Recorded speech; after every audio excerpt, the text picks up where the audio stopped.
according to this red light blinking, it is recording.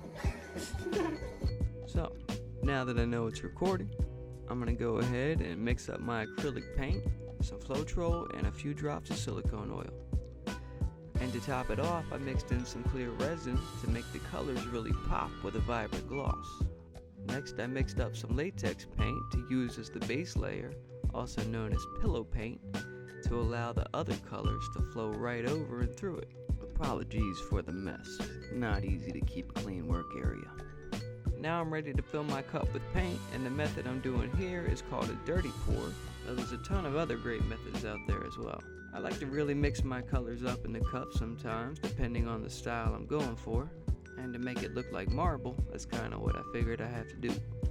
After spreading a fairly thick layer of the white latex paint, I did a simple spiral pattern and then spun it out to help evenly spread the colors and level it a bit. Now I just tilted it and tried to spread the paint further and get the look I was going for.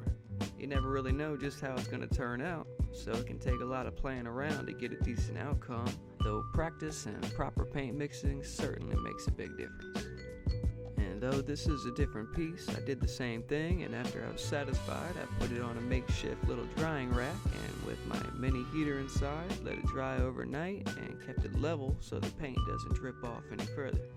And then it was on to the next one, which I used some of the same leftover paint, but added more to it and did the same method since I've had the most success with this spiraling dirty pour. And now you can just enjoy the process for a bit.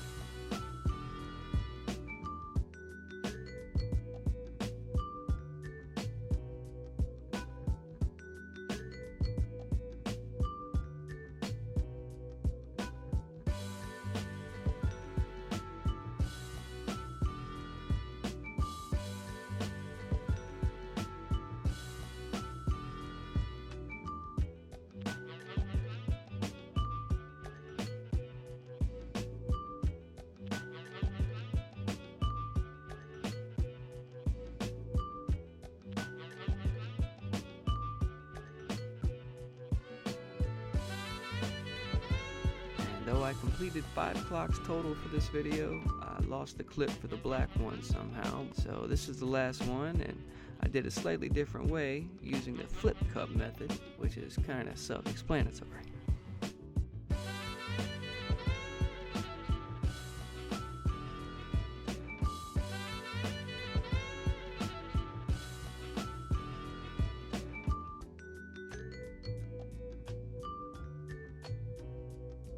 After about 20 or so fails, which I'll show in a different video, I was ready to move on with the keepers, and the next step was adding resin to it. I did 3 coats, which you have to let dry overnight for each coat, and of course keep it level, and covering from dust is also key. You also have to keep it temperature controlled. It's just a lot of factors. Anyone who's worked with resin, I know you feel me on that. With the resin completed, it was time to remove the drips that dry on the backside, which I used my buzzsaw and orbital sander.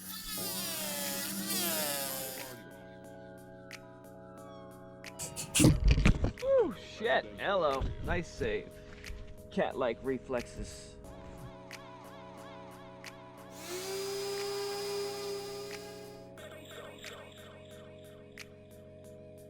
Now it was on to using my square trick to find the exact center of the circle, which I then drilled the hole for the center mechanism, and proceeded to cut out 1 inch of thickness in the wood so that the main box could actually fit properly. After each one was fitted, I used a little clock stencil and dry erase marker to line up where the numbers would go, though I thoroughly cleaned each one beforehand. Since some of the numbers didn't come with a sticky backside, I had to super glue them in place, and to avoid having to slide around the piece again and line it up properly, I just used painter's tape to hold them in place, and that worked out great. With all the numbers or numerals in place, I lined the backside with felt and used a lighter to singe it right to the edge. And other than screwing a little picture hanger on the backs, I snapped or screwed the hands in place and was finally done. Hopefully you like how they turned out like I do, and can see there's a lot of work that goes into it, but it can be pretty rewarding to see how they turn out. And as usual, you all know how it goes. Those likes, follows, subscribe, shares, and whatnot go a long way to helping me bring this art dream to life. So thanks a lot for the support. Seriously appreciate it. And I'm on to the next one, and I hope you are too.